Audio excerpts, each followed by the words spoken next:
Hello and welcome back to the channel. We're going to be branching out today and starting to cover a different team besides Milan, which I typically cover on this channel, because I am a Calcio fan in general and follow Serie A very, very closely.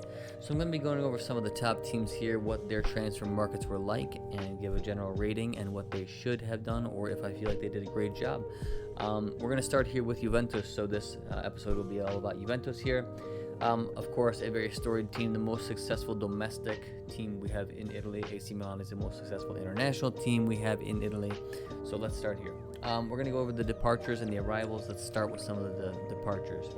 Some of the departures that we're not really going to cover are some of the youth team players like Frabotta, Dragusan. We're not really going to cover what's going on there because a lot of those are typically loans to different teams, whereas Juventus either has a dry loan or an option back. So nothing big there. As far as to sum up their kind of Mercato, they didn't really do much, to be honest with you. There was just a few players leaving and a very few amount of players coming in.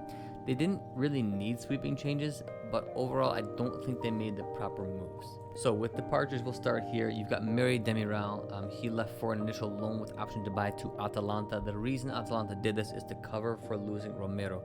Now, Cristiano Romero, I thought, is a fantastic player and somebody that Juventus, I don't believe, should have ever really let go. I thought he'd be a great complement to any of the pairings that they have. He's a little bit more aggressive, but if you pair him with a more composed character there, which Delete is a good kind of line leader, it would have been a nice pairing. But either way, they have sent him off to Atalanta. Atalanta has now sent him off to Spurs, and I believe he's going for something like 45 to 47 million, which is a crazy fee, but hey, English clubs can pay it, and it is what it is. So the reason why Demiral is going to Atalanta is to cover for that loss. They sent him for a loan of 3 mil, which I believe the buyout, if they exercise the option, is somewhere around 27, so totaling around 30, which is a similar value. Demiral is a good player. He's had a little bit of an injury-ridden time here at Juventus, but I believe he is a good player. I don't necessarily know if they should have loaned him out, but I guess you probably have the space there. Then again, Chiellini and Bonucci are getting up there in age. If they kind of drop out here, then you've got just Delete, who should be a starter, of course, but it would have been nice to have Demiral back there anyway. So I'm not exactly sure why they did this at this time, but maybe they think that Atalanta is definitely going to redeem this. So I probably would have looked for an outright sale if you were really going to move him or offload him. So I don't really get the loan with option here. Secondly, they also lost the biggest one, which we have to talk about now since that's the only other real departure, is Cristiano Ronaldo. Happened much later in the transfer Mercato. Fees are not really important. The fact that they do not have him anymore is massive. Now there's a lot of people who say, hey, we did not need Ronaldo anymore. He's holding back the team because everything is focused around Ronaldo, and I'm just going to call BS on that. Ronaldo has been great with every team he's gone to. He has drive, he has passion. Every team he goes to, he brings their level up because he wants it so bad. There's not a player out there, in my opinion, who has the amount of drive that Cristiano Ronaldo has. Even at his status and stature, he is typically the type of player who, you hear it over and over again, shows up first to practice, leaves last in practice, gives his all the entire way through. And he's a guy who probably doesn't have to do that anymore, but it doesn't matter. He wants it all.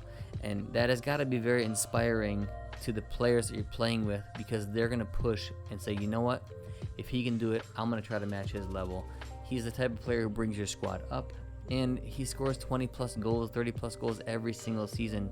Where are you going to find that? The answer is very few places, right? And if you're going to go and try to replace him with somebody else, you're probably going to end up paying through the nose for a player who can do half of what he can do. You want to go sign yourself a Mbappe, go pay 200 million. You want to go sign yourself Haaland, pay 100 to 150. I mean, it's just, there's not many players out there who can do it. So, departures wise, terrible. Demiral, it is what it is. Ronaldo, it's okay if he leaves if you replaced him, but because they didn't really adequately replace him, it is considered, in my opinion, a terrible portion of the transfer market, which will weigh into my overall rating later. I think if you know Ronaldo has any inkling to leave, and I understand why he left, there's really been no true reinforcements to Juventus. They need a couple players. Then you gotta then you got to really replace him. You got to find a guy. You got to start working earlier. A lot of names have been thrown out there. They kind of panic bought Moise Kean, who I actually think was a very good choice given the amount of time they had to work, which was like a couple days. But really, they should have been pushing for a more ready, known striker. In my opinion, Dusan Vlahovic would have been the perfect guy. Or if you can't get him, then Icardi, because Icardi has been ready to move from PSG for a while now. He knows Serie A well. With proper service, he is a predator in the box. He is a starting striker. He's class. That's kind of what you should have been doing. You should have been going for one of those two players, because you're really not going to find somebody to replace the quality of Ronaldo, the leadership of Ronaldo. And this is actually what I think they missed the most, besides his amazing goal-scoring record, the leadership. There's nobody now in the midfield to the attack, anywhere in those two spots, where you can find a true leader at Juventus. In the back, on the back line, you've got Chiellini, you've got Bonucci. You're fine back there. Who's in midfield that really can lead this team? Nobody. Who's up top that can really lead this team? Nobody. And don't tell me Dybala can lead the team. Dybala has amazing skill, but he's not the type of player with the type of charisma that can become a leader. I'm sorry, it's just not who it needs to be. So they did not adequately replace him, so departures, terrible. Arrivals, there's not much to talk about because they didn't really do much. They brought in Kyle Jorge for a 1.5 initial loan with I think it's an obligation. I'm not sure if it's optional obligation, but I think total fee is like $6 million, so very, very cheap. It's a good transfer. He's got a lot of promise. He's a low risk, high reward type of signing here, so I'm fine with that. Moise Kean, as I was saying, overall the deal is priced somewhere around 30 or so million, but they did an initial 7 million, I believe, this year, and then if it works out, it becomes 30 to 35. That's all fine. So I think that's a good choice, but it's not really who I thought they needed to go for. They have to now redeem and pay Weston McKennie. Cases is also kind of in a bit part thing. So those are really the kind of incoming ones. There's only one more here that I'll talk about in a second here, but all those other ones are kind of just deals that they had to work out. So McKennie, Kesa, those are deals that were already in the making, and now they have to pay up more and more each year to kind of make those deals whole. And then Kyle Jorge was very cheap, so that's fine. And then the last one is Manu Lokatelli, which is actually paid out over a couple of years here. In total, the deal should be somewhere between 35 to 40 plus mil, based on bonuses and certain obligations or certain stipulations that had to be met. I believe on the cheap end, it's going to be around 30. On the expensive end, it's going to be between 40 and 45. So let's just say Juventus will pay somewhere around 35 or so for Locatelli. In this market, that's probably a decent price for him. I don't necessarily think he's worth that much, but hey, this is the current market, and for a player of his quality, that's probably fair. So I do like that signing. I think Locatelli is a great signing to bring in here, but, and this is a big but, it's just not the type of signing that Juventus needed. I think that it is a good improvement over the rest of their midfield, but they still don't have their guy. If you had a guy who was controlling the play, if you still, for example, had Andrea Pirlo there or somebody like that, and then you added Locatelli to that mix, beautiful. Locatelli is the perfect cog in the wheel. He doesn't make a lot of mistakes. He's a classy player. He's going to keep the ball moving. He's not going to light up the stage. He's not going to lead the team from midfield. That's not Locatelli, and that's fine. He doesn't have to be that way. You need a composed team leader. Locatelli is a guy who's going to play off of others, and that's fine, but even if you put Locatelli in with Bentancur, you put him in with Artur, you put him in with Rabiot, it's still a pretty inexperienced team. There's no class player there who is your guy. So, in my opinion, what Juventus should have done was go big on midfield for one-star signing. And in my opinion, they should have actually kept it Italian and gone for either Marco Verratti or Jorginho, with Jorginho being the top choice. Now, Chelsea, very unlikely to sell Jorginho, but he is Italian, and a lot of Italians do eventually like to come back to Italy. So I'm sure they could have worked something out with one of those two choices. I think that's where they had to go, and they had to really kind of spend big in this area, especially seeing that, you may lose Ronaldo. And I think that that's why Ronaldo left. If you're not going to get the service or guarantee the service, then why would you stay there? If you see no improvements to midfield, why would you stay as Cristiano Ronaldo? As Ronaldo is up front, he needs the midfield to work with him. And with that, the midfield that Juventus has right now, it's just not going to happen. So, Locatelli is a good cog, but Juve still needs one class player. They need their guy, and in my opinion, the top choice is Jorginho.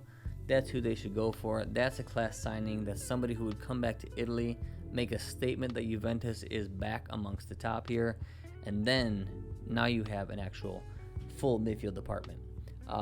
Besides that, looking into the attack, I'm glad they got Mosquera back. That's great, but really I would have saved up and gone for Dusan Vlahovic. Think of Juventus as a transfer market. If they bought nobody else, were actually able to offload a couple people, and they picked up Lokatelli on this weird loan formula where they don't have to pay too much up front, and then they actually went out and got Jorginho, and they ended up picking up Dusan Vlahovic. How good would Juventus look now? And they would definitely be able to be sustainable without Cristiano Ronaldo if you had those three guys in here. That's it. Just three signings. Yes, they're expensive, but you can make some sales to at least kind of negate some of that initial cost. And your Juve, so you should be able to spend a little bit each year.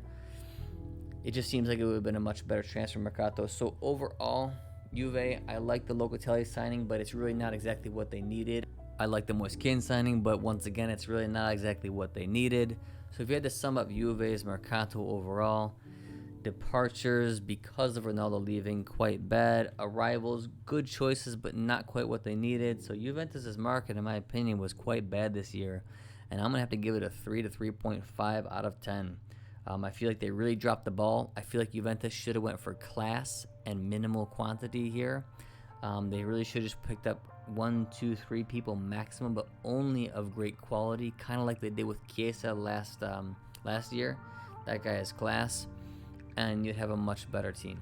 So Juve, while I do not wish them the best because I am a Milan fan, I do like seeing successful Italian teams, and it's hard to see Juventus take this type of a fall, but let's see. Hopefully they kind of pick up from here and learn from their mistakes. I think they're really suffering from losing Beppe Marotta, but we will see. So that is my rating overall. Appreciate you guys' time. Thank you for watching, and hopefully you enjoyed more of this type of content, and I will be back with more from other teams. Ciao.